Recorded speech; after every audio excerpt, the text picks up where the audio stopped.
Hello everyone, I welcome you to school से India first online school. मेरा नाम है अमृत कौर पिलानिया एंड हम स्टार्ट करेंगे क्लास 6 साइंस का chapter 2 which is components of food.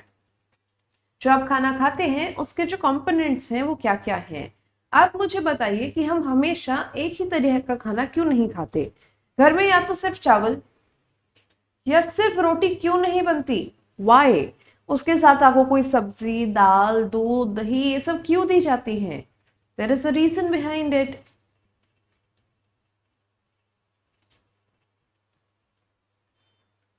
क्योंकि ये सभी जो हम खाना खाते हैं अलग अलग तरह का, उन सब में कुछ ना कुछ ऐसा इंपॉर्टेंट मटेरियल होता है जो हमारा शरीर शरीर यूज कर पाता है। उस इंपॉर्टेंट मटेरियल को हम कहते हैं न्यूट्रिएंट। अलग अलग चीजों में अलग अलग न्यूट्रिएंट्स होते हैं। कुछ जैसे दाल जो होती है वो प्रोटीन में बहुत रिच होती है। कुछ जैसे चीनी हो गया या आटा या चावल हो गया, उनमें कार्बोहाइड्रेट बहुत ज्यादा होते हैं। एक एक करके इन वर्ड से डरने की जरूरत नहीं है, इनको डिस्कस करेंगे, इनको समझेंगे। सबसे पहले देखिए कि ये जो सारे मेजर न्यूट्रिएंट्स हैं जो हमारे शरीर को खाने से मिलते हैं, ये है क्या क्या। Carbohydrates, proteins, fats, vitamin and minerals. क्या क्या इनके काम होते हैं वो भी हम डिस्कस करेंगे। इसके अलावा डाइटरी फाइबर एंड वाटर, ये दो चीजें भी हमारे शरीर को इनकी जरूरत होती है और ये हमें खाने से ही मिलते हैं। Do all foods contain all these nutrients? No. कुछ की हम टेस्ट डिस्कस कर लेते हैं ताकि आपको पता चले कि घर पे जो भी आपका खाना किचन में है वो उसमें क्या क्या चीजें आपको मिल सकती हैं। अगर आप लैब कभी जाएंगे तो वहां पे टेस्ट करने का प्रयास जरूर करना। घर पे नहीं, घर पे काफी डेंजरस हो सकता है ये। सबसे पहले स्टार्च यानी कि कार्बोहाइड्रेट का टेस्ट करेंगे हम। ओके। कार्बोहाइड्रेट का टेस्ट करते क्या करेंगे, थोड़ा सा खाना लेंगे, जो भी खाना आप टेस्ट कर रहे हैं, और उसको ना मतलब बिल्कुल कच्चे कच्चे कच्चे को ही ऐसे मतलब पीस के और एक साइड रख लेंगे मैश करके। उसमें फिर हम क्या करेंगे, 2 से 3 ड्रॉप्स डाइल्यूट आयोडीन सोल्यूशन डालेंगे।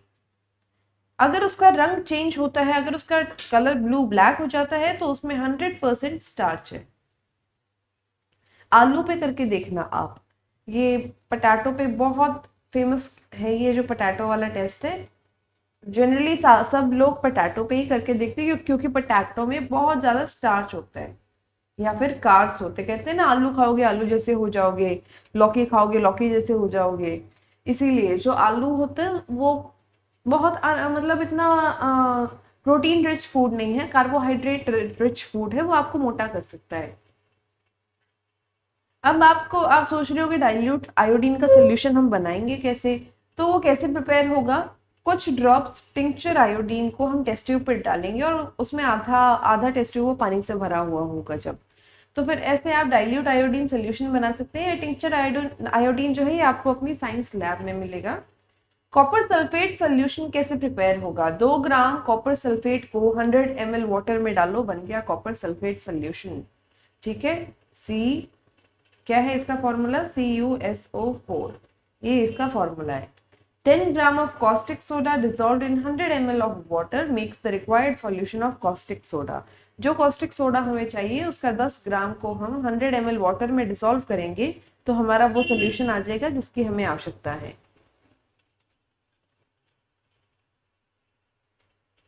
A blue black color indicates that whatever substance हमने जो टेस्ट किया है उसमें क्या है, उसमें स्टार्च है। अब प्रोटीन का टेस्ट कर लेते हैं। प्रोटीन के टेस्ट के लिए आप क्या करेंगे, आप एक ड्रॉपर लेंगे और 2 ड्रॉप सॉल्यूशन डालेंगे कॉपर सल्फेट का और 10 ड्रॉप सॉल्यूशन डालेंगे कॉस्टिक सोडा का। इन दोनों को उस चीज में, जिस भी चीज को आप टेस्ट कर रहे हो उसमें डालने के बाद इसको काफी अच्छे से शेक करना और इसे कुछ देर के लिए डिस्टर्ब मत करना। 10 मिनट के लिए ऐसे ही लैब में कहीं पर टेस्ट ट्यूब पे रख के छोड़ देना। 10 मिनट के जब बाद आप देखेंगे तो इसमें वायलेट कलर आपको दिखाई देगा। सो वायलेट कलर क्या शो करता है कि इस चीज में क्या है, प्रोटीन्स हैं। इस टेस्ट के लिए हमने क्या क्या लिया, इस टेस्ट के लिए हमने लिया कॉस्टिक सोडा।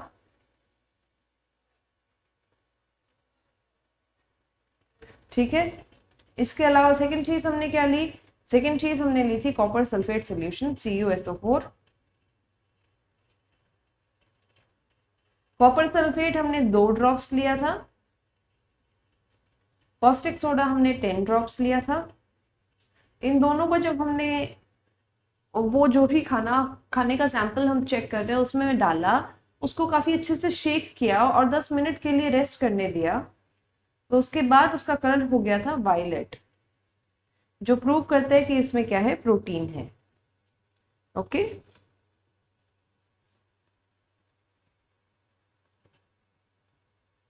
तो देखो रॉ पोटैटो में आपको क्या मिला, आपको मिला स्टार्च, मिल्क में आपको क्या मिला, आपको मिला प्रोटीन, ग्राउंड नट, अभी एक वो मूंगफली को और देख लेते हैं उसमें क्या मिल सकता है।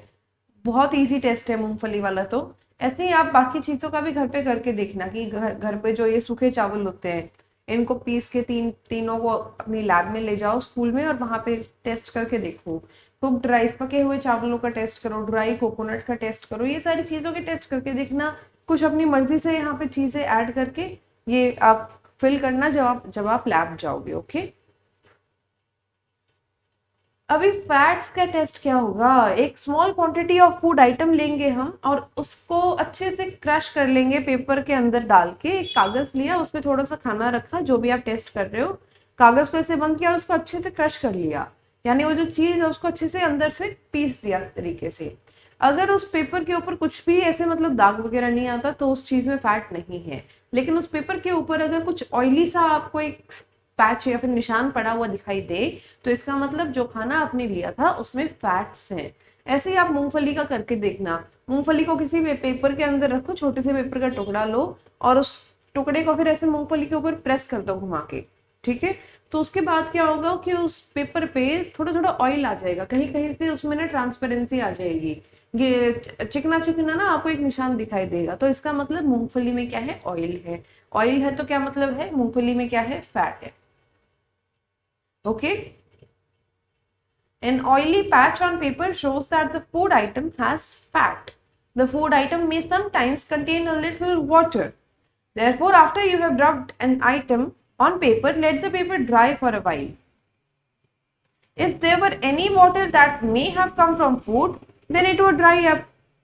After some time, if no oily patch shows up after this, the food item does not contain any fat. So I hope this part is very clear to you. We tested food for 3 nutrients: carbohydrates, proteins and fats. There are other nutrients as well like vitamins and minerals that are present in different types of food. हमें इतने सारे nutrients की आवश्यकता क्यों पड़ती है? What do various nutrients do in the body? कौन सा nutrient हमारे शरीर में किस काम के लिए आता है, अब वो पढ़ लेते हैं। कार्बोहाइड्रेट्स प्रोवाइड अस एनर्जी, एकदम से जैसे आप ग्लूकॉन डी वगैरह पीते हैं तो सडनली आपकी बॉडी में एनर्जी आती है। सो वो एनर्जी इसीलिए आती है, व्हाई, बिकॉज कार्बोहाइड्रेट आप जो खाते हैं, वो जो ग्लूकॉन डी है वो क्या है, कार्बोहाइड्रेट, आपकी बॉडी में जाते ही इंस्टेंट आपको एनर्जी देगा। So carbohydrates mainly provide energy to our body. Fats also give us energy, fats भी हमें एनर्जी देते हैं एंड इनफैक्ट फैट्स हमें बहुत ज्यादा एनर्जी देते हैं एज कम्पेयर टू कार्बोहाइड्रेट। लेकिन जो फैट होता है वो अगर यूज नहीं होगा अच्छे से शरीर में तो वो कहीं कहीं पे जमना शुरू हो जाएगा। आप कैलोरीज अगर अपनी मैनेज नहीं करोगे आप मोटे होने लग जाओगे, ओबेसिटी की आपको दिक्कत आ जाएगी। कौन सी, ओबेसिटी की, ठीक है। आगे करते हैं। Fats and carbohydrates are also called energy giving foods. ऐसे फूड जो हमें एनर्जी देते हैं उन्हें क्या कहते हैं, fats and carbohydrates. They are called energy giving foods. Proteins are needed for the body's growth and repair. Protein क्यों खाते हैं आप, प्रोटीन्स आप लोग इसलिए खाते हैं क्योंकि आपको ग्रो होना है, आपको जल्दी से बड़ा होना है, अगली क्लासेस में जाना है, उसके लिए आपकी बॉडी को भी ग्रो करना बहुत इंपॉर्टेंट है। आपका साइज, शरीर का साइज बड़ा होना चाहिए, दिमाग का साइज बड़ा होना चाहिए, उन सारी चीज़ों के लिए आपको प्रोटीन चाहिए। इसके अलावा अगर आप कहीं गिर जाते हैं, चोट लग जाती है, किसी भी रीजन से XYZ कुछ रिपेयरमेंट की ज़रूरत है, शरीर को मरहम पट्टी की ज़रूरत है, तो वो मरहम पट्टी करने का काम भी प्रोटीन करता है।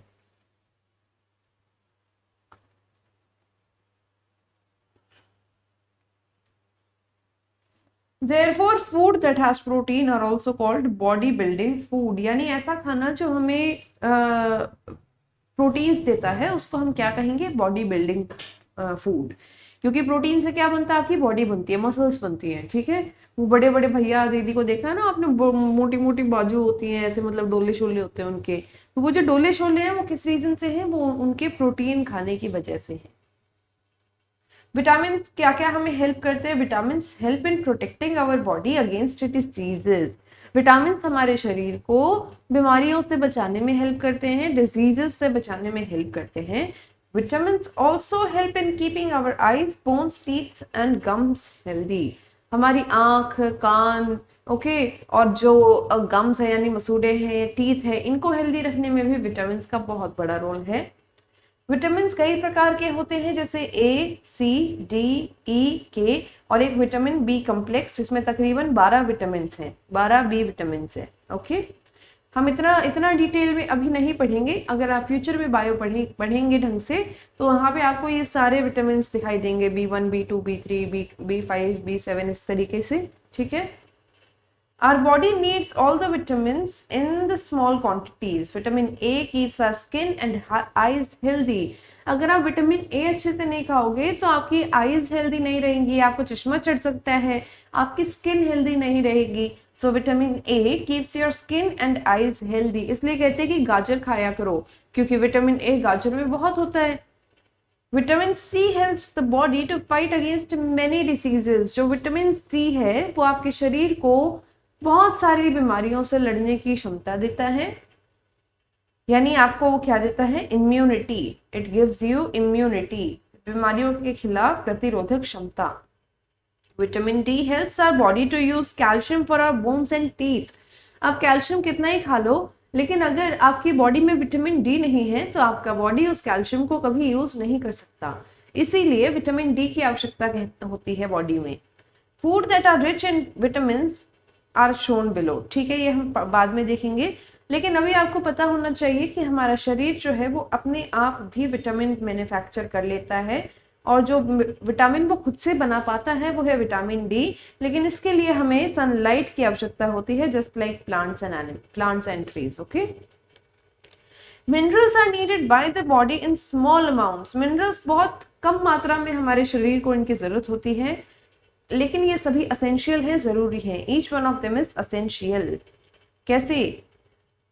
सम sources of different minerals are shown. ये देख लेंगे हम। Most food items usually have more or one nutrients. Okay, while recording your observations, however, in a given raw material, one particular nutrient may be present in a larger quantity than others. देखो क्या है कि हर खाने में कई तरह के nutrients होते हैं। फॉर एग्जाम्पल, आप रोटी खाते हैं तो उसमें सिर्फ कार्बोहाइड्रेट नहीं होते, उसमें कुछ 30-40% कार्बोहाइड्रेट होंगे, 5-7% प्रोटीन होगा, 5-7% फैट होगा, कुछ डाइटरी फाइबर्स होंगे। कहने का मतलब ये है कि सभी खानों में कुछ, एक खाना अगर आप चूज कर रहे हैं चेकिंग के लिए तो उसमें क्या होता है 5-6 न्यूट्रिएंट्स अवेलेबल हों, लेकिन डिपेंड ये करता है कि कौन से न्यूट्रिएंट की मात्रा सबसे ज्यादा है। समझे आप? जिस भी न्यूट्रिएंट की मात्रा सबसे ज्यादा होगी वही न्यूट्रिएंट का टेस्ट वो खाने का मटेरियल पास कर पाएगा। फॉर एग्जाम्पल, चावल को अगर आप देखोगे तो उसमें कार्बोहाइड्रेट बहुत ज्यादा होते हैं, इसलिए हम कहते हैं कि चावलों में कार्बोहाइड्रेट है। Thus we say that rice is a carbohydrate rich food. इसके अलावा हमारी बॉडी को डाइटरी फाइबर्स एंड वाटर की भी जरूरत पड़ती है। इन्हें रफेज कहते हैं। क्या कहते हैं डाइटरी फाइबर्स को? रफेज। रफेज क्या है? प्लांट प्रोडक्ट से मिलता है। Whole grains, pulses, potatoes, fresh fruits, vegetables, ये मेन सोर्सेज है रफेज के। Roughage does not provide any nutrient to the body but an essential component of our food and adds to the bulk. This helps our body get rid of undigested food. जब आप fresh होते हैं, आप खाना खाते हैं रात को, सुबह आप फ्रेश होते हैं, तो जब फ्रेश होते हैं आप अच्छे से फ्रेश नहीं हो पाएंगे अगर आपके खाने में रफेज नहीं होगा। तो रफेज का शरीर में और कोई अच्छा काम नहीं होता, कोई ऐसा स्पेशल वो न्यूट्रिएंट प्रोवाइड नहीं करता, लेकिन रफेज सिंपली क्या करता है कि जो भी शरीर से अनडाइजेस्टेड फूड है, जो भी खाना पचा नहीं है या जो पच के निकल चुका है, उस चीज को निकलने में हेल्प करते हैं वो। ठीक है, ये कुछ चीजें देख लेते हैं हम। जैसे देखो यहाँ पे क्या है, ग्राम है यानी कि चने की दाल, मूंग की दाल है, तुअर की दाल है, बीन्स हो गई, और ये सोयाबीन है, मटर है, ये सारी बहुत हेल्दी प्रोटीन रिच चीजें हैं। ठीक है, इसके बाद एनिमल सोर्सेज में देख लो, यहाँ पे मीट है, मिल्क गिवन है, पनीर गिवन है, इसके अलावा फिश है, एग्स हैं, ये सारे प्रोटीन रिच फूड है जो हमें एनिमल से मिलते हैं। उसके बाद पपाया, कैरेट, मैंगो, इन सब में विटामिन ए होता है। मिल्क और फिश ऑयल में भी होता है। आफ्टर दैट आप देखो विटामिन बी कहाँ कहाँ होता है, व्हीट में होता है, राइस में होता है एंड लिवर, ठीक है, इसमें होता है। बिसाइड्स दिस विटामिन सी सभी खट्टी चीज़ों में मिलेगा आपको, जैसे कि गुआवा या फिर ये जो संतरे हैं या फिर जो नींबू हैं, आंवला है, टमाटर है, इन सब में आपको विटामिन सी मिलेगा। इसके अलावा ग्रीन चिलीज यानी मिर्ची, हरी मिर्ची में भी आपको विटामिन सी मिलेगा। बिसाइड्स दिस विटामिन डी की सोर्सेज क्या हैं, यानी मक्खन, दूध, अंडा और ये जो लिवर है और फिश, ठीक है, ये 5 चीजें ऐसी हैं जिसमें विटामिन डी आपको मिलेगा। Our body also prepares vitamin D in the presence of sunlight. Therefore, sufficient exposure to sunlight is important. अगर ऐसा नहीं होता तो हमें विटामिन डी की डेफिशिएंसी हो सकती है। आयोडीन की कुछ सोर्सेज देख लो भाई, नमक हो गया, ये अदरक हो गई, पालक हो गई, ये क्रैब हो गया और मछलियाँ वगैरह हो गई। इसके अलावा फॉस्फोरस के सोर्सेज देख लेते हैं। मैंगो कह रही हूँ मैं, सॉरी, बनाना बहुत इंपॉर्टेंट सोर्स है फॉस्फोरस का, और फॉस्फोरस हमारे दिमाग को तेज चलने में हेल्प करता है। इसीलिए आप देखना जब भी आप कोई एग्जाम वगैरह देने जाते हैं उससे पहले मम्मी या तो मीठी दही खिलाती है या फिर 1-2 केला देकर भेजती है। केले से नींद तो आती है लेकिन केले से हमारा दिमाग बहुत तेज चलने लग जाता है क्योंकि इसमें होता है फॉस्फोरस। ओके, इसके अलावा मिल्क हो गया जिसमें फॉस्फोरस है, ब्राउन ये राइस हो गया, ये ब्राउन राइस हो गया। आयरन हमें हरी सब्जियों में मिलेगा, ठीक है, एप्पल में मिलेगा, लिवर में मिलेगा। कैल्शियम हमें दूध और अंडों में मिलेगा। कैल्शियम हमारी बोन्स को हेल्दी रखने में सहायता करता है। सोर्सेज ऑफ सम मिनरल्स ये हम कर चुके हैं। इससे आगे का जो पार्ट है वो हम अगली क्लास में डिस्कस करेंगे, अदरवाइज ये क्लास अननेसेसरीली लंबी हो जाएगी। So this class was presented to you by Schoolji, India's first online school. My name is Amrit Kaur Pilania and I will meet you in the next class. तब तक के लिए thank you and bye bye.